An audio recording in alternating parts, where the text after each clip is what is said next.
आ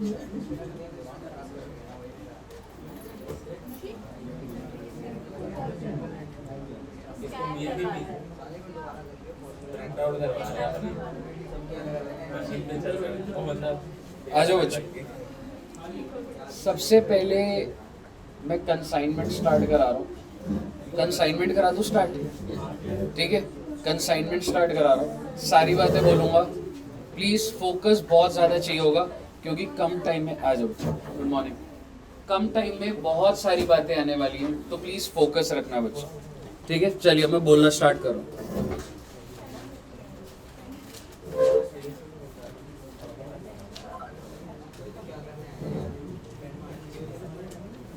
consignment के अंदर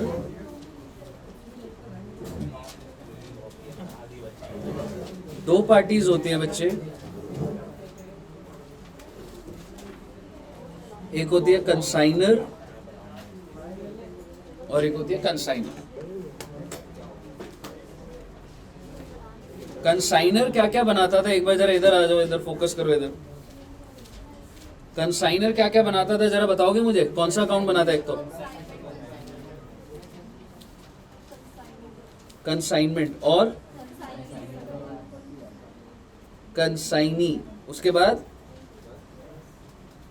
बताओ रे, गुड्स एंड ऑन कंसाइनमेंट। मैं तुम्ही से पूछूंगा सारी बातें, ठीक है? मेरा रिवीजन नहीं है, मेरे को आता है बेटा, समझ रहे हो? आपको इन्वॉल्व होना है, आपको आंसर देने हैं, पूरा एंगेज रखना है। आपको कहीं डाउट आ रहा है आपको मेरे से पूछना, ठीक है? गुड्स एंड ऑन कंसाइनमेंट और क्या बनता था? क्लोजिंग स्टॉक, और एक और अगर मैं बोलूँ तो स्टॉक रिजर्व। और कंसाइनी की बुक्स में क्या बनता था? कुछ नहीं बनता सर, सिर्फ और सिर्फ हम जर्नल एंट्री डालते थे। हद से हद किसका अकाउंट बन जाएगा? कंसाइनर। मेरा आपसे सवाल है, कंसाइनमेंट के अंदर जब भी खर्चा होता था हम किसको डेबिट करते थे? एनर्जी से बोलो बेटा, नहीं तो एक ही क्लास के बाद वापस भेज दूंगा। कंसाइनमेंट के अंदर खर्चा होता था तो किसको डेबिट करते थे? और अगर इनकम होती थी तो किसको क्रेडिट करते थे?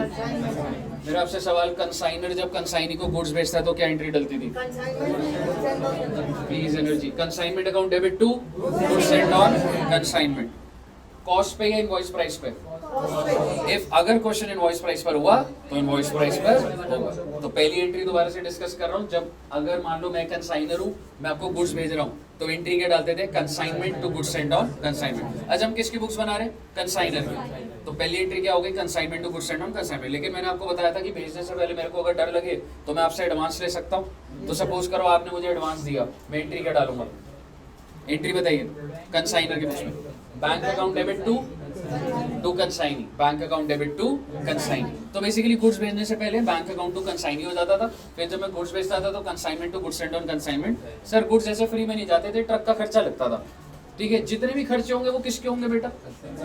कंसाइनर, क्योंकि जो मालिक होता है उसी के खर्चे होते हैं। चाहे रिपेयर का खर्चा हो, चाहे सेलिंग एक्सपेंस हो, चाहे एडवर्टाइजिंग एक्सपेंस हो, चाहे कंसाइनर करे चाहे कंसाइनी करे, सारा का सारा खर्चे का बोझ किस पे जाएगा बेटा? कंसाइनर।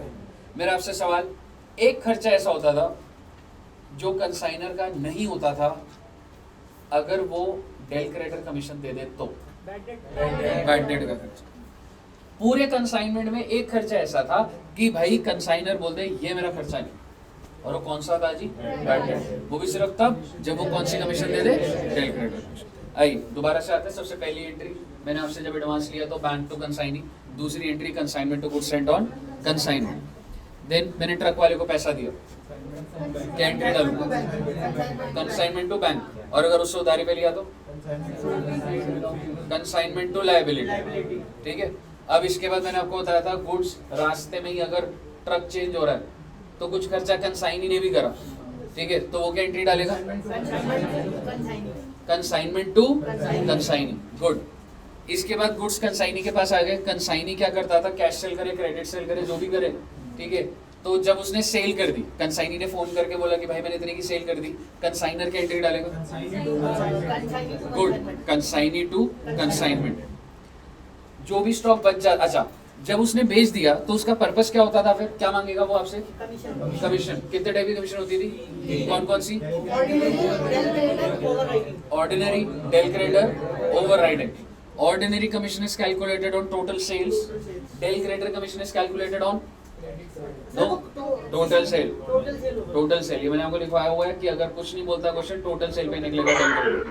ओवर रेटिंग क्या होता था? एक्सपेक्टेड तो इनवॉइस प्राइस पर होता था और जितना भी इनवॉइस प्राइस के ऊपर होता था उसका परसेंट लगता था।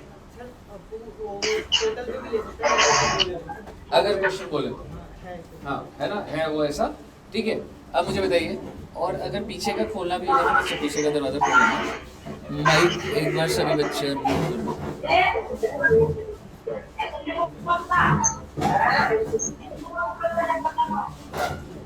आइए ध्यान से देखना बच्चे, ठीक है, फोकस रखेंगे इधर। सर जी कमीशन की क्या एंट्री होती थी, क्या डालेगा consignor? Consignment to consignment debit to consign. Bad debt की ध्यान से सुनना, क्या एंट्री जाएगी, ठीक है। बैड डेट की एंट्री मैं सिचुएशन बनाता हूँ फिर आप बताना। Sir ji del credere commission not paid, del credere commission not paid, bad debts 1000, क्या एंट्री डालो? Good, consignment account debit to consigning. Del credere commission paid, no entry. तो बेसिकली डेल क्रेडिटर कमीशन क्या होती थी? अगर तो मैंने वो कमीशन आपको दी थी तो बैड डेट का खर्चा आपका, और अगर मैंने आपको कमीशन दी थी तो बैड डेट का खर्चा मेरा। तो अगर मैंने आपको कमीशन नहीं दी तो खर्चा मेरा होगा, तो कंसाइनमेंट डेबिट करूंगा और मैं कंसाइनी को क्रेडिट कर दूंगा क्योंकि मैं ऑलरेडी आपको डेटर बना चुका। और अगर मैंने आपको डेल क्रेडिटर कमीशन दी है तो क्या मुझे बैड डेट का बताओगे? नहीं बताओगे, क्योंकि आपने जो बेचा मैं वो आपसे तो लूंगा। ठीक है बच्चे, तो लास्ट एंट्री और फिर मैं इसके लेजर्स बनाऊंगा और वो बनाएंगे हम लोग पूरा, ठीक है। लास्ट एंट्री थी closing stock.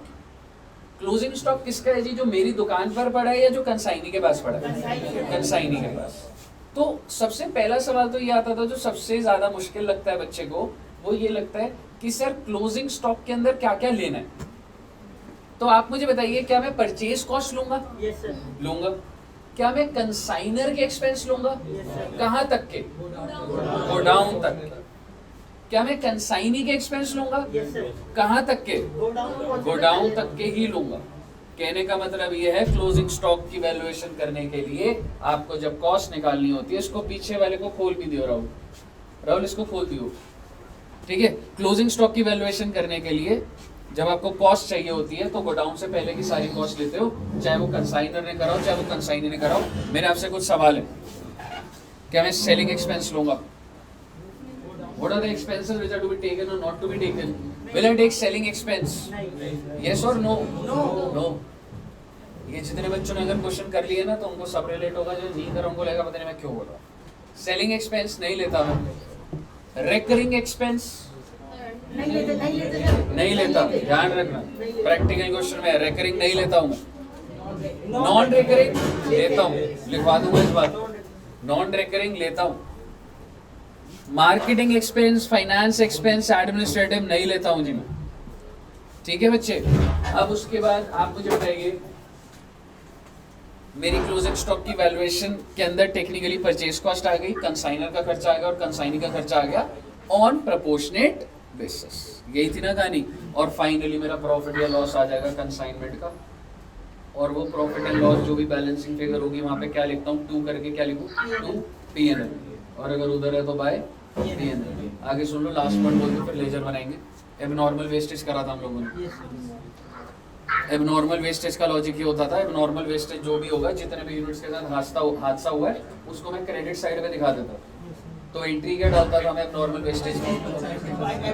Abnormal wastage debit to consignment. और अब मैं रिफाइंड बात बोलूंगा, अगर क्या मैं कह सकता हूँ abnormal wastage debit insurance company debit to consignment. Because अगर टोटल खर्चा 10,000 का है और 6,000 इंश्योरेंस कंपनी दे रही है मुझे, मेरा टोटल कितने रुपए का सामान डिस्ट्रॉय हो गया? 10,000। इंश्योरेंस कंपनी कितना दे रही है बेटा? तो मेरा कितना खर्चा? 4,000। इस एंट्री को कैसे डालूंगा? Abnormal wastage 4,000, insurance company 6,000, to consignment 10,000। तो इससे क्या होगा? कंसाइनमेंट अकाउंट में by abnormal wastage by insurance company, तो 10,000 के गुड्स ही बाहर। मेरा आपसे सवाल, अगर मेरा नुकसान है 10,000 का, और नुकसान in the sense total goods destroyed 10,000, insurance company has given me 12,000, sir तो 2000 इस तरह डेबिट साइड क्या मैं बाहर 12,000 कर दूंगा? ये मैंने आपकी लॉजिक बना रखे है भाई साहब, खर्चा 10,000 है तो बाहर भी 10,000 ही जाएगा बस। ये बातें सबको क्लियर है ना? आइए बच्चे, नहीं वैसे ही करता हूं। ठीक है, तो मेरे साथ साथ बेटा कंसाइनमेंट का लेजर बनाना। उसमें जिसमें जितने भी क्वेश्चन है इंश्योरेंस वाले फुल ले जाएंगे, एंट्री डाल देंगे, इंश्योरेंस पूरा ग्रोस अमाउंट डाल नॉर्मल में डाल देते हैं। हाँ। हाँ ठीक है, चल जाता है उससे भी। इंश्योरेंस वाली हम करेंगे तो कोई नहीं करेगा। नहीं कोई ऐसा नहीं। आइए बच्चे, सर हम किसकी बुक्स बना रहे हैं सर जी? पहले बुक्स बन रही है बेटा कंसाइनर की। प्लीज मुझे हेल्प करिएगा बच्चे, प्लीज आपके लिए रिवीजन है बेटा, आपको इन्वॉल्व होना होगा। मेरे बोलने से कुछ नहीं होगा बेटे जिंदगी में, मैं बता रहा हूँ कुछ भी नहीं होगा। हाँ दोस्त, क्या करना है? कम करना है? आई मीन ठंड लग रही है? अच्छा ठीक है, पर इधर तक ना गर्मी आ रही है, थोड़ा सा इधर इधर भी हो जाना, समझ रहे हो? यहाँ पर ऐसा लग रहा है इसे चली नहीं रहा। अच्छा कम करना है?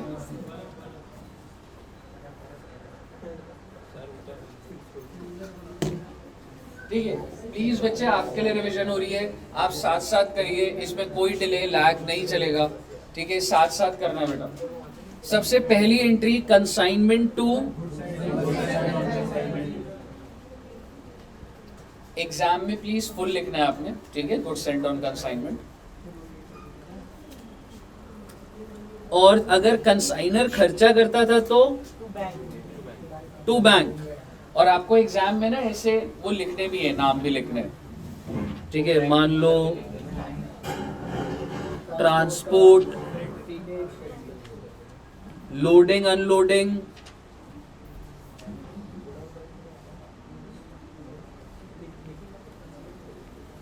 ट्रांसपोर्ट हो गया, फ्रेट हो गया, और कौन सा खर्चा होता था? इंश्योरेंस। वो ब्रैकेट में लिख देंगे ना जो भी खर्चा होगा। देख यहाँ पे तीनों का टोटल करोगे और इसको आउटर कॉलम में। ठीक है बच्चे, इसके बाद गुड्स जब कंसाइनी के पास है तो कंसाइनमेंट टू कंसाइन, फ्रेट का खर्चा, गोडाउन रेंट, इंश्योरेंस, ऑक्ट्रॉय जो होता है एंट्री टैक्स होता है, ये रास्ते के ही होता है। ठीक है, बच्चों ने पूछा था सर ऑक्ट्रॉय क्या होता है? वो भी वेयर हाउस पहुंचने से पहले का खर्चा होता है बच्चों। ठीक है, तो ऑक्ट्रॉय। ठीक है, और क्या खर्चा होता है? सपोज करो एक क्वेश्चन में रिपेयर का भी खर्चा था, कमीशन अलग से एंट्री डालूंगा, ये वाले मैंने खर्चे डाल दिए कि ये वाले खर्चे करें। हाँ अलग अलग से ही डालो। इसके अलावा सर टू कंसाइनी, और मैं किस चीज के लिए डाल रहा हूं जी? कमीशन, जो भी कमीशन ड्यू। देन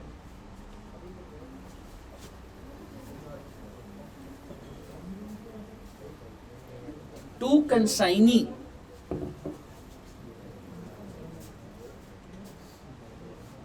मेरा आपसे सवाल, अगर मैं ये एंट्री डाल रहा हूं तो क्या मैंने टेल क्रेडिट मिशन पे करी है या नहीं करी? नहीं करी, क्योंकि अगर आप ये खर्चा रिकॉर्ड कर रहे हो, कंसाइनमेंट टू कंसाइनी कर रहे हो, क्यों कर रहे हो? क्योंकि भाई मैंने उसको कमीशन नहीं दी हुई ना भाई, तभी तो रिकॉर्ड कर रहा हूं। और अगर दी होती तो आता ही है, नहीं आता। ठीक है बच्चे, और क्या एंट्रीज होती हैं सर डेबिट साइड पे? इतना ही होता है ना? ठीक है, आइए, तो इससे ज्यादा तुम्हें पॉसिबिलिटीज नहीं मिलेंगी। जो भी सेल्स होती हैं उसके लिए मैं क्या करता हूं बच्चे?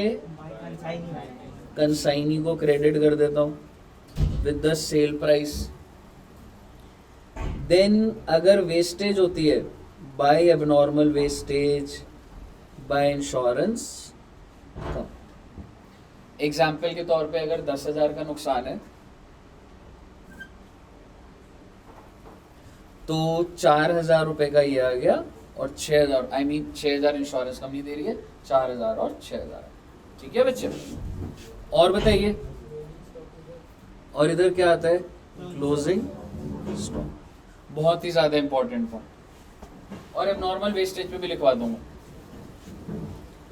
क्लोजिंग स्टॉक निकालने के लिए क्या मैं कह सकता हूं मुझे मल्टीप्लाई करना पड़ता है units into cost per unit. ठीक है, तो उससे क्या आ जाती है, टोटल कॉस्ट, किस चीज की, क्लोजिंग स्टॉक। सर इसके ना 3 ही पार्ट्स है बेटा, पेपर में तुम एकदम ऐसे एकदम जैसी क्लोजिंग स्टॉक है ऐसे ही दिमाग लगाएगा।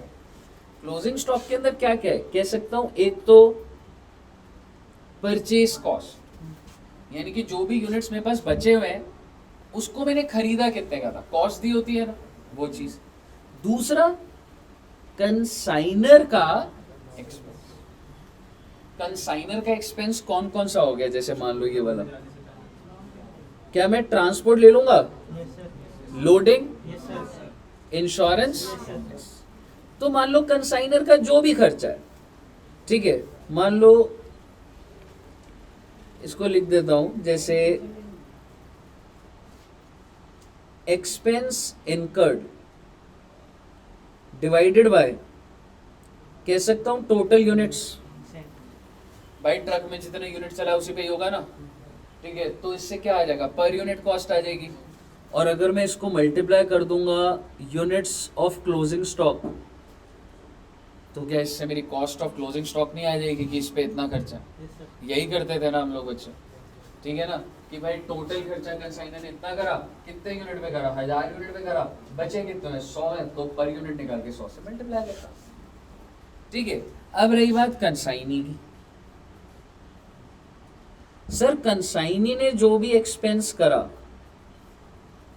उसको डिवाइड किससे करूं, ऐसे ही लिख रहा हूं, आप रिलेट कर गए तो कह सकता हूं जितने यूनिट्स वो रिसीव करेगा उसे भी तो, क्योंकि कुछ ट्रांजिट में होते थे तो हमने करा था ना 850 यूनिट पहुंचे, सीधा बिना देखे टोटल यूनिट्स नहीं कर सकता, समझ रहे हो, units received into units of closing. तो बेटा ये 3 चीजें आती थी बच्चे, और उससे आपका क्लोजिंग स्टॉक बनता था। और ध्यान रखने वाली बात ये है, क्या मैं फ्रेट ले लूंगा उसमें, Yes, sir. कंसाइनी के खर्चे के लिए Yes. ले लूंगा, गोडाउन रेंट नहीं लेंगे। नहीं लूंगा, इंश्योरेंस अगर रस्ते में है तो ले लेंगे। देखो डिपेंड, अगर ये इंश्योरेंस गोडाउन में जाने के बाद है तो नहीं तो मैं नहीं लेता, लेकिन अगर ये पहले है तो मैं ले लेंगे। लेता था। तो एज्यूम कर लेता हूँ, मैं लिख देता हूँ ये बिफोर गोडाउन है ये, तो लूंगा नहीं लूंगा, लेंगे sir. ऑक्ट्रॉय लेंगे sir. रिपेयर नहीं लेंगे। नहीं, क्योंकि रिपेयर क्या हो जाएगा स्टॉक के अंदर। बेटे बात मत करो, पीछे आखिरी टाइम चल रहा है बेटे, जब चल रहा है, इसके बाद तो मेरे अंदर भी पेशेंस नहीं है कि मैं तुम्हारे डाउट लूंगा, सही बात बताऊं तो। समझ रहे हो, हमारे अंदर भी वो होता है पेश, कितनी बार एक चीज़ पढ़ाए या वो करें। अब ये लास्ट स्टेज है, अभी भी अगर आपको लग रहा है कि बातें ज़्यादा इंपॉर्टेंट है तो आई डोंट नो आप घर जाके कितना पढ़ते होगे बेटा, क्योंकि अगर क्लास में वो सीरियसनेस नहीं है तो लाइफ में तो क्या ही चल रही होगी। ठीक है, आइए ये क्या है, ये पी कॉस्ट, Purchase हाँ जी, cost. परचेज परचेज कॉस्ट, जितने के भी यूनिट्स है तेरे उसका परचेज प्राइस। समझ रहे, जैसे मान ले फैन का डीलर हूँ मैं, मेरे पास 100 यूनिट बच गए, तो मेरे को तो पता होना चाहिए ना कितने का खरीदा है, परचेज कॉस्ट तो आएगी ना। बताइए, क्लियर है बच्चे, तो इन तीनों को ऐड करके जो इन तीनों को ऐड करेगा ऑन प्रोपोर्शनल बेसिस तो क्लोजिंग स्टॉक आ जाएगा। ठीक है, अब आप मुझे बताइए जो भी बैलेंसिंग फिगर होगी वो कहाँ आ जाएगी, to profit and loss account, इधर आ जाएगा, और ये आपका क्लोज हो जाएगा बच्चा।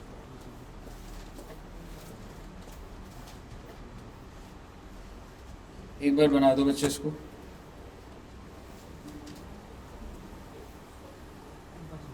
देखो वो ही बता रहा सर, इन्वेंटरी कैलकुलेट कैसे होती है जब नॉर्मल लॉस भी हो जाना। हाँ जी मैडम, क्या मैडम, कंसाइनी के एक्सपेंस हो गए, कंसाइनी ने जैसे कोई भी फ्रेट करा, जैसे मैंने कौन कौन से ले लिए उसके, फ्रेट ले लिया, और पहुंचने से पहले की इंश्योरेंस है, ऑक्ट्रॉय हो गया, तो मैं खर्चा लूंगा बेसिकली गोडाउन से पहले थे।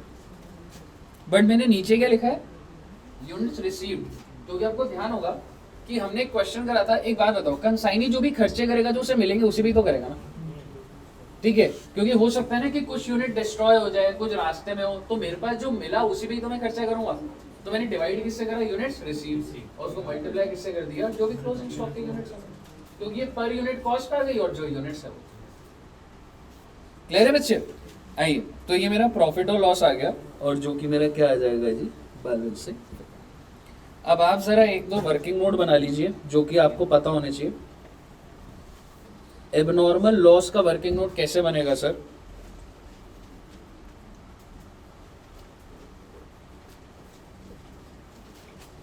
जितने भी यूनिट्स डिस्ट्रॉय होते हैं उसको किससे मल्टीप्लाई करा जाता है बच्चे? एक तो करा जाता है उसकी परचेज कॉस्ट से। क्या सिर्फ परचेज कॉस्ट से ही करा जाता है? जो खर्चा हुआ उस पे वो भी, ठीक है। जैसे कि कंसाइनर का कोई भी एक्सपेंस जो कि उन ट्रक से भेजने का खर्चा था, डिवाइड किससे करूंगा, टोटल यूनिट्स, और मल्टीप्लाई किससे कर दूंगा, यूनिट्स। तो जनरली इस तरीके से आपका पहले टोटल खर्चा आ जाता है।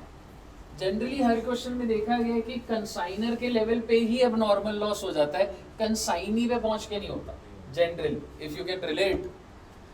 और जब ये खर्चा आता है, क्या मैं कह सकता हूँ इसके बाद इंश्योरेंस का पॉइंट दिया होता है, तो अब यहीं से ही लेस कर दोगे इंश्योरेंस क्लेम, तो आपका ये आ जाता है कि सर जी ये मेरा एबनॉर्मल। जैसे सपोज करो अगर 1000 रुपए का टोटल लॉस है, 600 रुपए कंपनी दे रही है, तो मेरा कितने का लॉस हुआ, 400 का। तो मैं कंसाइनमेंट में कैसे दिखाऊं इसको, बाय इंश्योरेंस 600, बाय एबनॉर्मल 400, तो मैंने टोटल कितने से बाहर कर दिया बेटा उसको, 1000 रुपए से। तो ये एबनॉर्मल वेस्टेज का आपको ये फॉर्मेट आप फॉलो कर सकते हो। जो एक्स्ट्रा जो क्लेम आ जाता है कभी बार, तो वो पीएनएल में आएगा, पर वो देखो दिखाना नहीं होगा। यहाँ तक क्लियर है? अब अगर मैं आपसे बात करूं कि सर इसके बाद अगर मैं बोलूं नॉर्मल वेस्टेज हो गया, क्लोजिंग स्टॉक, क्लोजिंग स्टॉक के ऊपर एक नोट लिख लो बच्चे। चलो ऐसे लिख लेते हैं, मैं वो बातें लिखवा रहा हूं जहां पे आप अटकते हो, ठीक है। क्या मुझे रेकरिंग एक्सपेंस लेना है?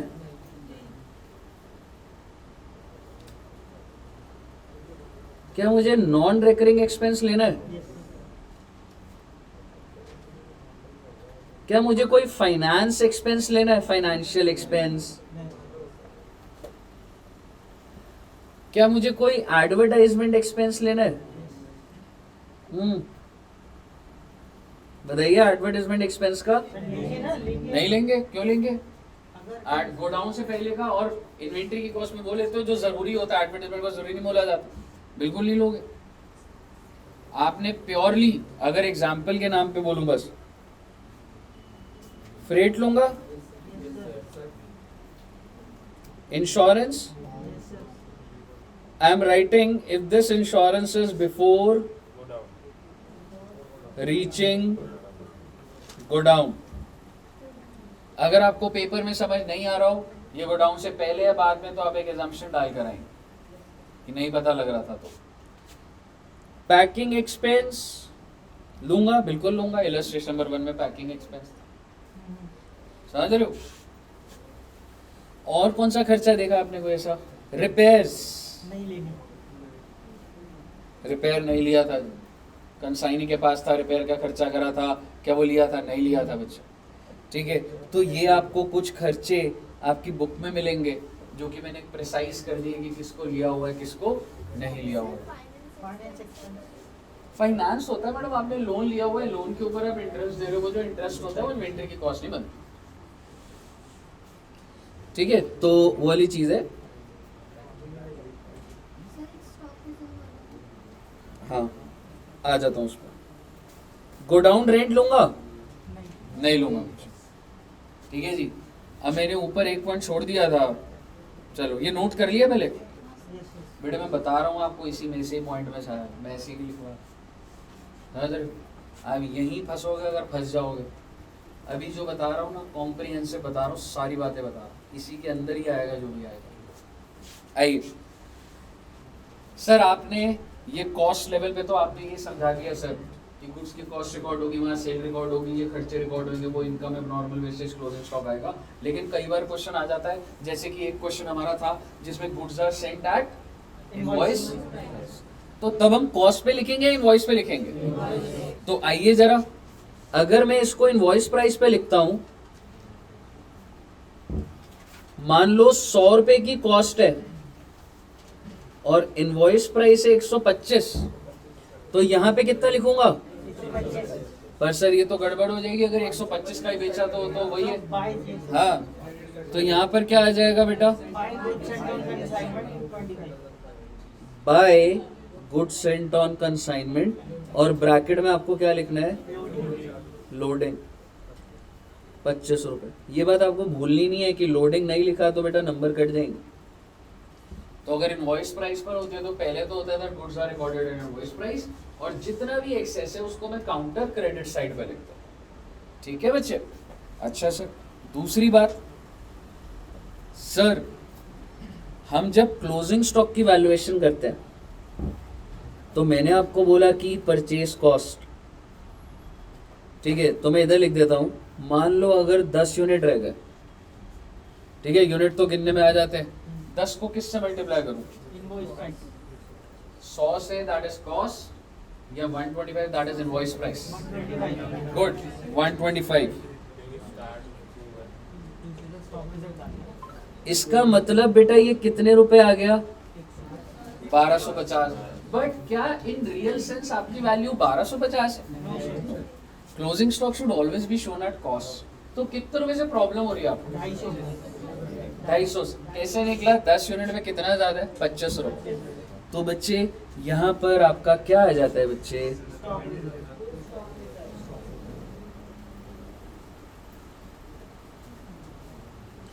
दस यूनिट में जो भी एक्सेस है वो स्टॉक क्लोज है।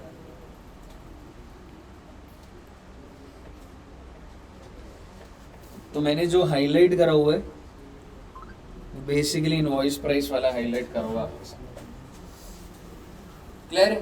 देखो पेपर में बहुत ज्यादा चांसेस है कि एक तो कंसाइनमेंट अकाउंट ही आएगा और दूसरा क्या बनना आता है? कंसाइनिंग का मिलता है। बाकी जो सीएमए के बच्चे हैं उनके एमसीक्यू इसी में से निकल कर आते जा रहे हैं, तुम रिलेट कर पा रहे हो, समझ रहे हो? कोई भी चीज की स्टॉक रिजर्व कितना है, क्या है, अगर आपको पूरा क्वेश्चन आता है तो एमसीक्यू में कोई दिक्कत नहीं आती। अब एक बार मैं आपके साथ बनाता हूँ कंसाइनी का अकाउंट, ताकि देखते हैं क्या क्या चीजें आती हैं उसमें।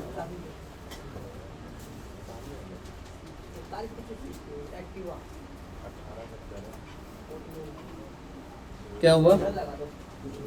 क्या नंबर है? 4125 है लास्ट 4 होते हैं।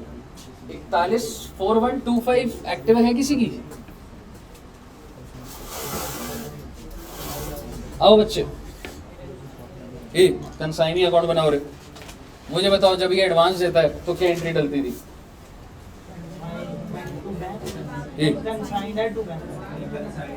मैं कंसाइनर की बुक्स में ही हूँ, I mean the books of consignor, और उसने मुझे पैसा दिया एडवांस।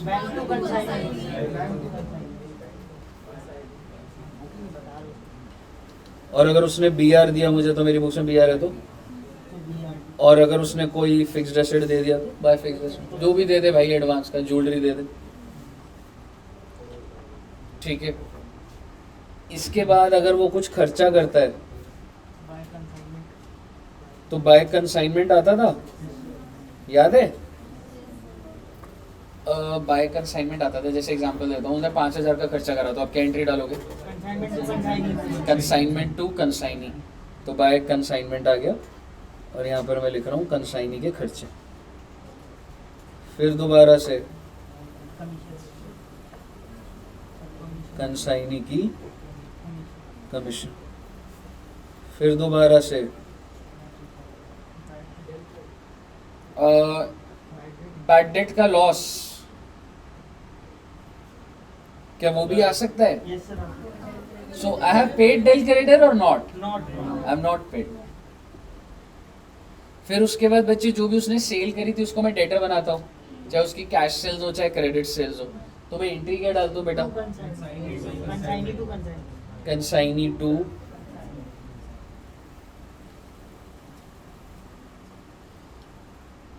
जो भी सेल प्राइस है। और जनरली क्या होता है, मुझे इससे पैसा मिलना होता है या I have to pay him? मिलना होगा। मुझे मिलना होता है। सेल प्राइस इतना बड़ा होता है कि ये छोटे हो जाते हैं खर्चे सारे के सारे। तो अल्टीमेटली क्या आ जाता है बच्चे? By bank. सर अगर लिखा ना हो कि रिसीव हुआ है, आपको बाय बैंक करना है, बाय बैलेंस कैरी डाउन करना है, जो मर्जी कर सकते बाय बैलेंस विद रेमिटेंस। ठीक है, वो रेमिटेंस ब्रैकेट में लिख सकते हो। कहिए साहब।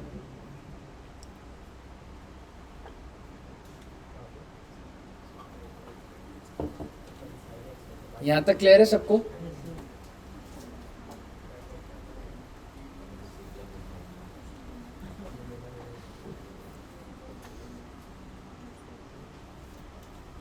एक क्लोजिंग स्टॉक के ऊपर एक नोट लिख लो, बिकॉज आई नो आपको आता है, बट मैं लास्ट पॉइंट पर अब रिस्क नहीं ले रहा हूँ। एक नोट लिख लेना, क्लोजिंग स्टॉक हेडिंग डाल लेना।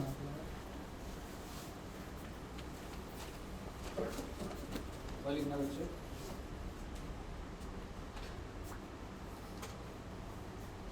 At the time of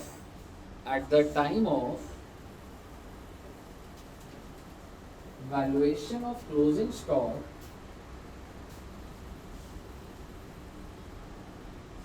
at the time of valuation of closing stock, comma, we will consider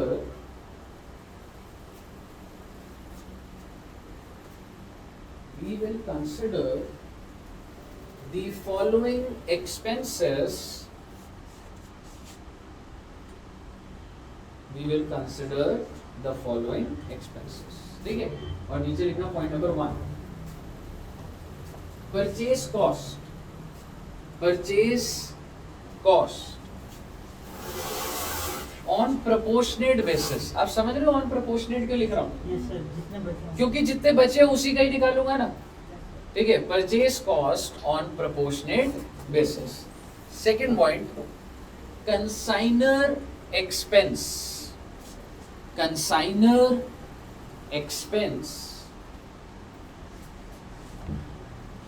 on proportionate basis. Consignor expense on proportionate basis. And then उसके आगे ब्रैकेट में लिखो before reaching godown, यानी उसे कौन से खर्चे लेने मैंने सिर्फ और सिर्फ गोडाउन पहुंचने से पहले, before reaching godown. Next point,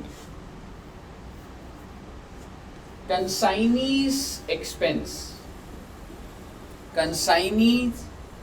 expense bracket में लिखना था बिफोर रीचिंग गोडाउन।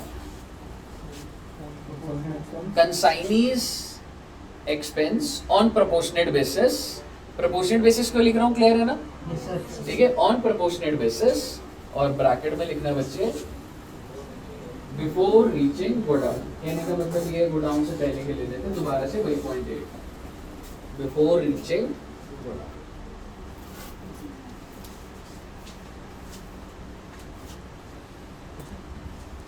ओके, ठीक है। हाँ जी, सर जो purchase cost on proportionate basis, उसके बाद भी कुछ लिखना है?